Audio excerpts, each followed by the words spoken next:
Welcome back to Decentralized Nutritional Science in the frame, lens, and context of structural violence and economics.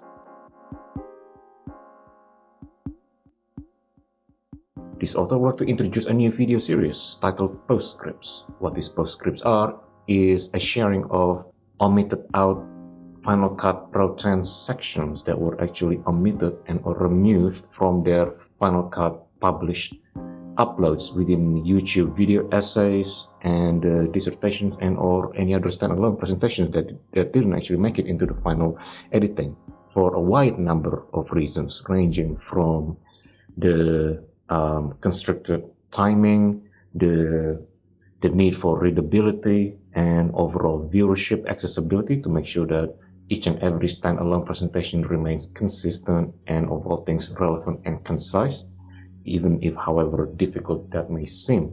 Within this postscript episode, we're going to be showcasing and disclosing the various sections that was actually not included within the thoughts on refeeding, or the recently disclosed 5+ years of worth of reflection condensed to just one presentation as recently featured as displayed above. So what is not mentioned throughout that video was the actual series of addendums and or afterthought discussions that may have proved useful and or noteworthy philosophical as well as objective contemplations surrounding the much stigmatized themes and or subjects of refeeding.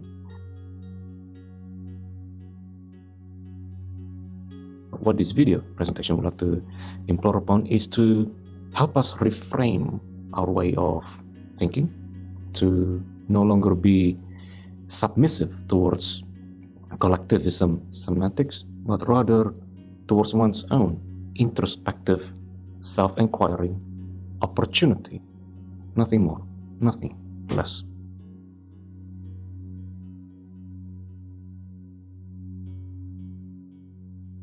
For any opinions or bickering against this author's own experiences and hardships amidst structural violence and frugality, please keep all opinions to your own selves. That is correct. Try to contain and privatize any or all opinions towards your own selves, instead of expending energy, frivolous energy, trying to conquer someone else's circumstances and or stances when it comes to anywhere in life.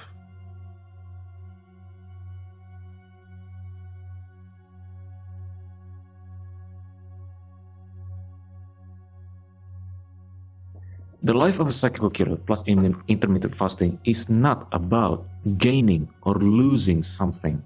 That is, it is not about losing weight, and yet also it is not about gaining weight.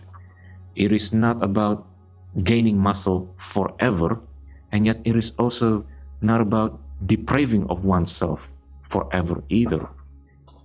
Unbeknownst to many people, health and fitness is, truth be told, it's only about survival for self-sufficiency, self-contentment without contempt, biological convictions with lesser confusions.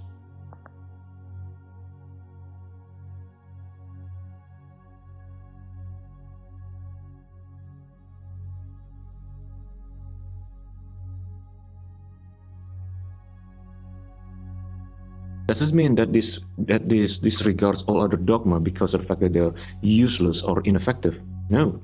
In fact, quite the opposite.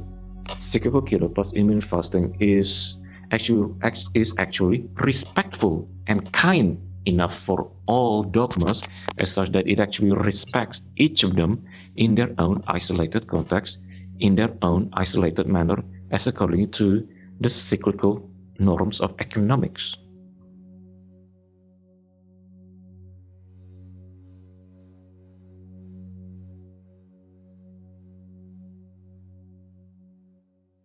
So does this mean that cyclical keto plus intermittent fasting regimen is applicable to everyone right from the get-go?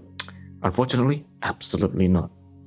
This is not by any means a clinical overriding supervision. There's always some transition periods that's required for everybody to go through as part of a learning curve, metabolic learning curve, fitness training learning curve, lifestyle learning curve, and the list goes on to the point whereby it is all about establishing a new sense of identity.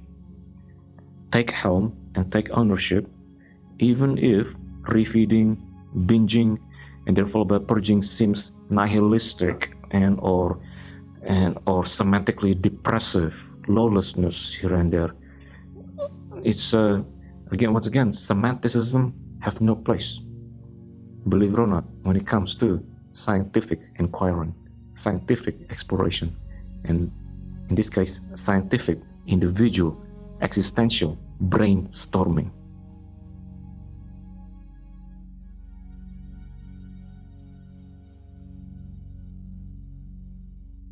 Once again, cyclical keto plus intermittent fasting regimen will undoubtedly fail to anyone who hasn't had prior experiences to dieting, nutritional journalism, calorie tracking, nutritional tracking, and so on and so forth. And not only that, fitness training meritocracies. Also keeping track of their metrics, whether it is blood glucose meters, and being aware of their maintenance calories, calorific intakes at present. The fact that they must also already be not in the word proficient, but be already familiar with the metabolic experiences, with the shifting of metabolic experiences from one dietary principle or method towards another, e.g. from high carbohydrates to low carbohydrates.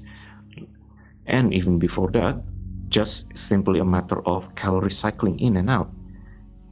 But most importantly, is the actual behavioral conviction aspects for them to start and keep going, to never stop self-inquiring and self-introspection and self-accounting all variables. And that indeed is challenging, but that is where the private salvation, the private opportunity for anyone to salvage, irrespective of semantics.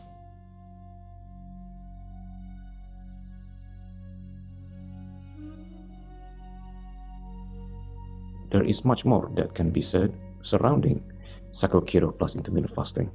There is so much to be fascinated upon, so much to disagree upon, so much to argue upon, whether it is for or against, whichever bias or side that viewers and readers who are watching this may already still cling on to.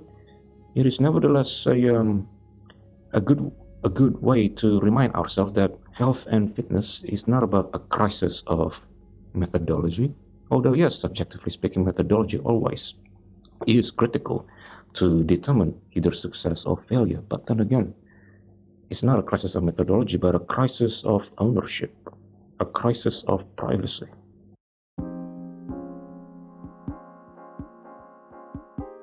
So that concludes our postscript session. Comment your thoughts down below, and thank you once again for your visitation and discussion amidst the internet's least visited independent thoughts on wellness and decentralized nutritional concepts within the realms of inaccessibility. Live it forward, and thank you for watching.